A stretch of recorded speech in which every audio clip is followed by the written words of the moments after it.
તો Indian Red Cross society Gujarat રાજ્ય શાખા દ્વારા વિશ્વ રેડક્રોસ દિવસ અને વિશ્વ થેલેસેમિયા દિવસ નિમિત્તે જનજાગૃતિ અભિયાન શરૂ કરવામાં આવ્યું છે। તો રાજ્ય શાખાના ચેરમેન અજય પટેલના માર્ગદર્શન હેઠળ રાજ્યના વિવિધ તાલુકાઓમાં રેડક્રોસની સેવાઓ અંગે જાગૃતિ ફેલાવવા રથ મોકલાઈ રહ્યો છે, જેના કારણે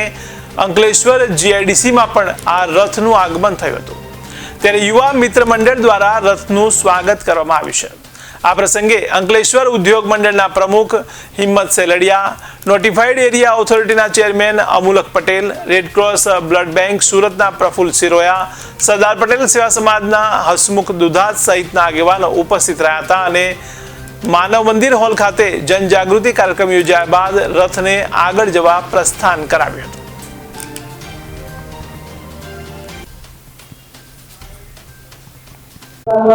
આજરોજ ઇન્ડિયન રેડક્રોસ સોસાયટી ગુજરાત રાજ્ય શાખા દ્વારા રેડક્રોસ રથનું આગમન અંકલેશ્વર જીઆઈડીસી ખાતે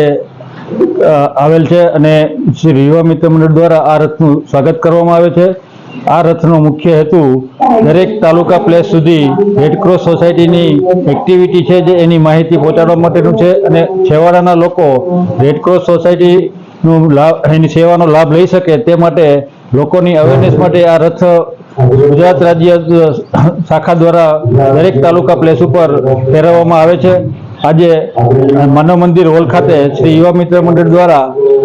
આ રથનું સ્વાગત કરવામાં આવેલ છે અને સુરતથી રેડક્રોસ સોસાયટી બ્લડ બેંક સાથે જોડાયેલા doctor Prafulbhai Siroya, Ankleshwar notified chairman Amulakbhai, એસોસિએશનના પ્રેસિડેન્ટ હિંમતભાઈ સેલડિયા, સરદાર પટેલ સેવા સમાજ ટ્રસ્ટના પ્રમુખ હસમુભાઈ દુધાતા સાથે રહી અને આ રથનું સ્વાગત કરેલ છે અને લોકોને આ વિશે માહિતી આપેલ છે।